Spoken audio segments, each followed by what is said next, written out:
Welcome back. తెలంగాణలో వ్యవసాయ రంగాన్ని కాపాడుకుంటామన్నారు డిప్యూటీ సీఎం భట్టి విక్రమార్క. రైతు భరోసా పథకం అమలు కోసం ఉమ్మడి 10 జిల్లాల్లో పర్యటించి విధి విధానాలు రూపొందించినట్టుగా వెల్లడించారు. త్వరలోనే పూర్తిస్థాయి బడ్జెట్ను ప్రవేశపెడతామని స్పష్టం చేశారు. రైతులకు పెట్టుబడి సాయం కింద రైతు భరోసా అందజేస్తామన్నారు డిప్యూటీ సీఎం భట్టి విక్రమార్క. ఖమ్మం జిల్లా కలెక్టరేట్లో నిర్వహించిన రైతు భరోసా పథకం ప్రజాభిప్రాయ సేకరణలో ఆయన మాట్లాడారు. కాంగ్రెస్ ప్రభుత్వం ఎన్నికల హామీలను దృఢ సంకల్పంతో అమలు చేస్తోందన్నారు.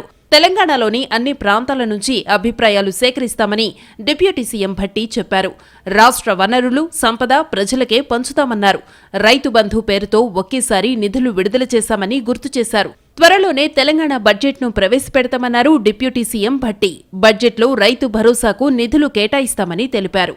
రైతు బంధు పేరు మీద మేము నిధులు విడుదల చేసి అందరికీ ఒకటేసారి నిధులు విడుదల చేసి రైతాంగ సోదరులకి వారి అవసరం నిమిత్తం సమయానుకూలంగా రిలీజ్ చేసిన విషయం కూడా మీ అందరూ తెలిసిందే.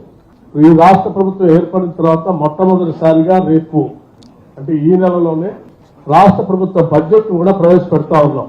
న్యాయమైన రైతులకు సాయం చెయ్యాలన్నదే తమ లక్ష్యమని వ్యవసాయ శాఖ మంత్రి తుమ్మల నాగేశ్వరరావు తెలిపారు. రైతులకిచ్చిన అన్ని హామీలను అమలు చేస్తామన్నారు. గతంలో జరిగిన లోపాలు, జరిగిన ఆర్థిక నష్టంపై కూడా ఆలోచించాలన్నారు తుమ్మల. నిజమైన రైతుకి భరోసా ఉండాలి.